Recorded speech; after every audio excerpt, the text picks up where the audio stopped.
बच्चों बहुत स्वागत है आप लोगों का केमिस्ट्री क्लास में। मैं हूं आपका केमिस्ट्री टीचर सुनील यादव। अब बच्चों कुछ नए टॉपिक के साथ आपके साथ हूं और आज मैंने आपके सामने जो टॉपिक लिया हुआ है उस टॉपिक से आपको रूबरू कराने जा रहा हूं। बच्चों आज मैंने जो टॉपिक लिया हुआ है वो मैंने लिया हुआ हाइड्रोजन से। आज हाइड्रोजन टॉपिक से मैंने जो सबसे पहला प्रश्न आपके सामने ले रखा है बच्चों, तो सबसे पहला प्रश्न है ऑर्थो एवं पैरा हाइड्रोजन। बच्चों आज मैं आपको ऑर्थो एवं पैरा हाइड्रोजन की जानकारी दूंगा। मैं आपको बताऊंगा कि ऑर्थो हाइड्रोजन किसको कहते हैं और पैरा हाइड्रोजन किन्हें कहते हैं। ये बच्चों एक महत्वपूर्ण प्रश्नों में से एक है ऑर्थो एवं पैरा हाइड्रोजन।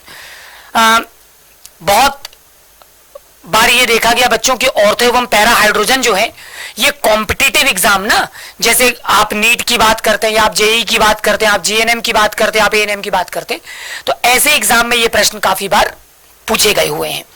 तो इसीलिए आपको जानकारी होनी चाहिए कि ऑर्थो एवं पैरा हाइड्रोजन क्या होते हैं। तो बच्चों चलिए हम सबसे पहले ऑर्थो हाइड्रोजन के बारे में जानकारी प्राप्त करते हैं। बच्चों हम समझते हैं कि ऑर्थो हाइड्रोजन क्या होता है। बच्चों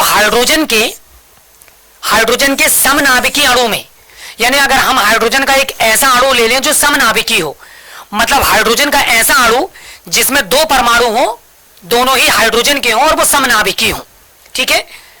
तो हाइड्रोजन के समनाभिकी अणु में जब दोनों हाइड्रोजन परमाणुओं में जो प्रोटॉन है बच्चों, यानी जो नाभिक है ना उसके अंदर, तो प्रोटॉन यानी नाभिक का जो घूर्णन है वो एक ही दिशा में होगा, ठीक है। नाभिक में प्रोटोनों का जो घूर्णन है वो एक ही दिशा में घूम रहे होंगे। तो इस तरह समनाभिकी हाइड्रोजन को आप क्या कहते हैं बच्चों? आप उनको कहते हैं ऑर्थो हाइड्रोजन। इसको समझने के लिए कुछ इस तरह से समझ लीजिए बच्चों, जैसे मैंने आपको यहां पर ऑर्थो हाइड्रोजन का एक प्रतिरूप दिखाने का प्रयास किया है। मान लीजिए ये हाइड्रोजन का एक अणु है, ऊपर और नीचे दोनों ही, ये नाभिक है बच्चों। तो नाभिक में जो भी प्रोटॉन मौजूद है उसमें घूमने वाले प्रोटॉन अगर एक ही दिशा में घूम रहे हो, या तो वो घड़ी की दिशा में घूम रहे हो या फिर वो घड़ी की विपरीत दिशा में घूम रहे हो, इस तरह से, ठीक है ना बच्चों, उनका घूर्णन एक ही डायरेक्शन में हो, तो इस तरह के जो समनाभिकी हाइड्रोजन के अणु होंगे ये ऑर्थो हाइड्रोजन कहलाएंगे, ठीक है बच्चों। इसके अलावा हम जल्दी से पैरा हाइड्रोजन की भी बात करेंगे बच्चों कि पैरा हाइड्रोजन क्या होते हैं। तो बच्चों जब समनाभिकी है हाइड्रोजन अणु में, ठीक है, दोनों नाभिकों में जो प्रोटॉन है उनका घूर्णन विपरीत दिशा में होता है, तो इस प्रकार समनाभिकी हाइड्रोजन के अणु को हम पैरा हाइड्रोजन के नाम से जानते हैं या जाना जाता है। बच्चों उदाहरण के तौर पर अगर मैं आपको प्रतिबिंब चित्र दिखाऊं तो मैंने फिर से हाइड्रोजन के अणु को लिया हुआ है। यहां पर ये नाभिक है बच्चों, आप देख सकते हैं कि समनाभिकी अणु में एक हाइड्रोजन घड़ी की दिशा में तो दूसरा घड़ी की विपरीत दिशा में घूर्णन कर रहा है, ठीक है। चाहे तो वो अंदर की तरफ आ सकते हैं या फिर बच्चों इस तरह का भी वो घूर्णन हो सकता है कि एक इलेक्ट्रॉन का चक्रण घड़ी की दिशा में विपरीत हो तो दूसरे का उसके अपोजिट डायरेक्शन में होगा। तो इस तरह बच्चों जब हाइड्रोजन अणु में समनाभिकी अणु में नाभिक के अंदर पाए जाने वाले प्रोटॉन विपरीत दिशा में घूर्णन करते हैं तो इस तरह हमको पैरा हाइड्रोजन प्राप्त होता है, ठीक है बच्चों। अगला जो प्रश्न मैंने लिया हुआ वो प्रश्न है जल की कठोरता का क्या कारण है तथा कठोरता कितने प्रकार की होती है। बच्चों अगर आपको याद होगा तो मैंने हाल ही में वीडियो में आपको केवल डेफिनेशन के आधार पर मैंने बताया था कि जो जल में कठोरता होती है वो क्यों उत्पन्न होती है। आज मैंने उसको प्रश्न के रूप में भी आपके सामने ले लिया हुआ है। प्रश्न है जल की कठोरता का क्या कारण है तथा कठोरता कितने प्रकार की होती है। तो बच्चों समझिए जल में जो कठोरता वो क्यों उत्पन्न होती है या कहां से आती है। बच्चों हमारी प्रकृति, हमारी पृथ्वी में जो जल है मुख्यतः वो दो रूपों में मिलता है, एक कठोर जल और एक मृदु जल के रूप में। हम बच्चों आज ये जानने का प्रयास कर रहे हैं कि जल में जो कठोरता है वो कहां से आ रही है, जल कठोर क्यों हो जाता है, कठोर जल को हम कैसे पहचानेंगे। बच्चों ये प्रश्न मैंने आपको पहले भी बताया था कि हमारी प्रकृति में जो जल है वो दो रूपों में है, कठोर जल और मृदु जल। मैंने बताया था कि जब हम उच्च क्वालिटी के किसी साबुन को कठोर जल के साथ अगर उसको खर्च करें, मतलब उसको इस्तेमाल करें साबुन को, और अगर जल कठोर होगा तो वो झाग कम बनाएगा या नहीं बनाएगा, या जो झाग बनेगा वो फट फट कर निकल जाएगा, ठीक है। लेकिन वहीं पर अगर मृदु जल होगा बच्चों, तो जो साबुन होगा वो उच्च क्वालिटी का है और इसीलिए वो मृदु जल के साथ ज्यादा से ज्यादा झाग बनाएगा और वो बहुत कंफर्टेबली चीजों को साफ करता जाएगा, ठीक है। तो ये एक जल की पहचान का तरीका बच्चों। जल में कठोरता आती कहां से, हमारा मुख्य रूप से प्रश्न ये है।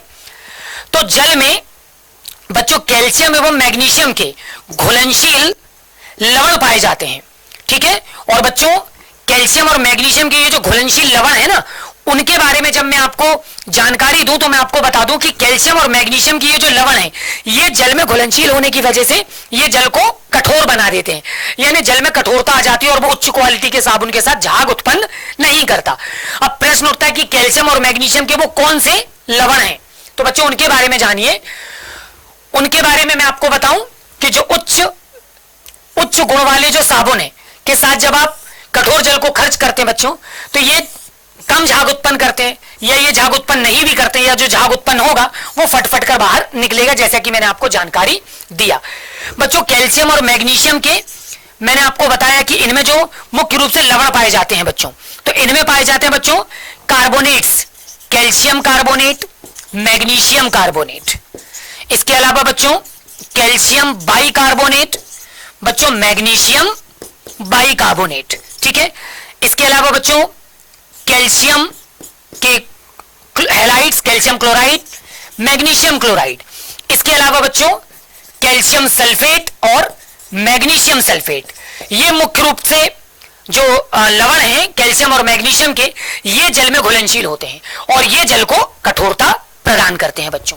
तो जल में पाई जाने वाली जो कठोरता है बच्चों, मुख्य रूप से याद रखिए जल में पाई जाने वाली कठोरता दो प्रकार की होती है, एक होती है अस्थायी कठोरता और दूसरी होती है स्थायी कठोरता। बच्चों जो अस्थायी कठोरता है, हम कठोर जल को साधारणतः उबालकर अस्थायी कठोरता को दूर कर सकते हैं, जबकि अगर जल में पाई जाने वाली कठोरता अगर स्थायी होगी तो हम जल को उबालकर, साधारण विधि से उबालकर हम स्थायी कठोरता को दूर नहीं कर पाएंगे।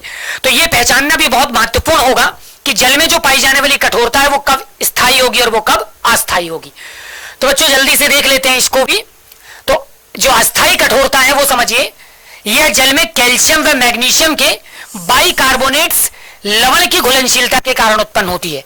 यानी कि बच्चों अगर आपका जल कठोर है तो कठोर जल में कैल्शियम और मैग्नीशियम के अगर बाइकार्बोनेट्स डिसॉल्व है तो जल में उत्पन्न कठोरता अस्थायी होगी, और ऐसे जल को अगर आप साधारणतः केवल उबाल देंगे तो उनसे ये कठोरताएं दूर हो जाएंगी और जल आपका मृदु हो जाएगा, वो पीने योग्य हो जाएगा।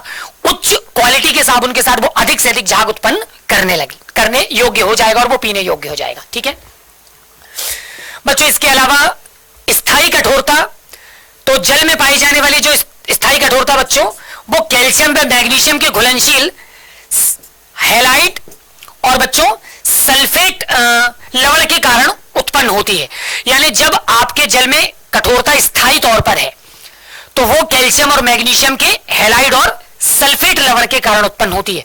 यानी ऐसा जल अगर कठोर है जिसमें हैलाइड और सल्फेट की अशुद्धियां हैं, तो जल को उबालने पर भी वो अशुद्धियां दूर नहीं होंगी और आपका जल मृदु नहीं होगा। तब इसको मृदु जल में बदलने के लिए अब हमको सोडियम जियोलाइट नाम के पदार्थ से इसको गुजारना होगा या उसके साथ कुछ दिन रखना होगा, तब ये इस हैलाइड और सल्फेट की अशुद्धियों को अवशोषित कर लेगा, उनका अवशोषण कर लेगा और जल मृदु हो जाएगा और वो पीने योग्य हो जाएगा। और फिर वही कि वो उच्च क्वालिटी के साबुन के साथ अधिक से अधिक झाग उत्पन्न करेगा, ठीक है बच्चों।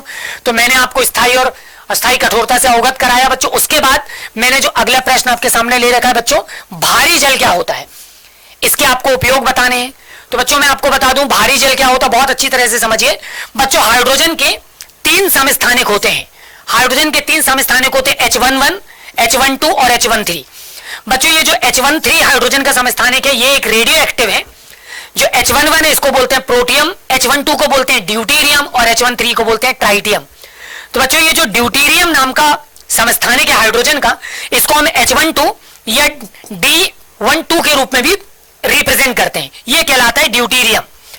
बच्चों ये ड्यूटीरियम या हाइड्रोजन का जो द्वितीय समस्थानिक है, ये जब ऑक्सीजन के साथ क्रिया कर लेता है, जब ये ऑक्सीजन के साथ क्रिया कर लेता है तो ये बनाता है जल, और जो जल हमको प्राप्त होगा उस जल को हम बोलेंगे भारी जल, और उसका रासायनिक सूत्र होगा D2O, ठीक है बच्चों, ये कहलाएगा भारी जल।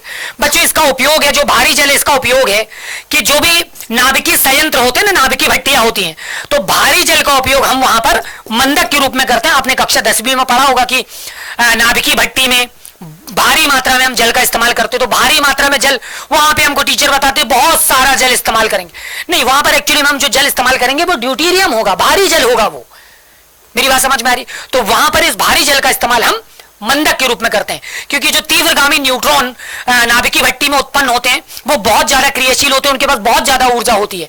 वो ऊर्जा जब इन भारी जलों के पास आती है तो ये ऊर्जा जल अवशोषित कर लेते हैं और उस जल को फिर हम पवन चक्की पर गिराकर उसको इलेक्ट्रिक में कन्वर्ट करते हैं और काफी अलग अलग क्षेत्रों में उसका उपयोग होता है बच्चों। तो इस तरह से इसका एक उपयोग है।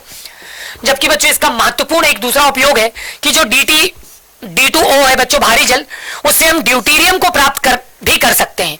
यानी अगर हमको हाइड्रोजन का द्वितीय समस्थानिक प्राप्त करना हो तो हम भारी जल का अध्ययन करेंगे और भारी जल से हम इसको प्राप्त भी कर सकेंगे। तो बच्चों आज मैंने ये 3 महत्वपूर्ण प्रश्न आपके सामने रखे। ऐसे ही कुछ और भी महत्वपूर्ण प्रश्नों के साथ मैं पुनः उपस्थित होऊंगा आपके लिए। तब तक अपना ख्याल रखिए।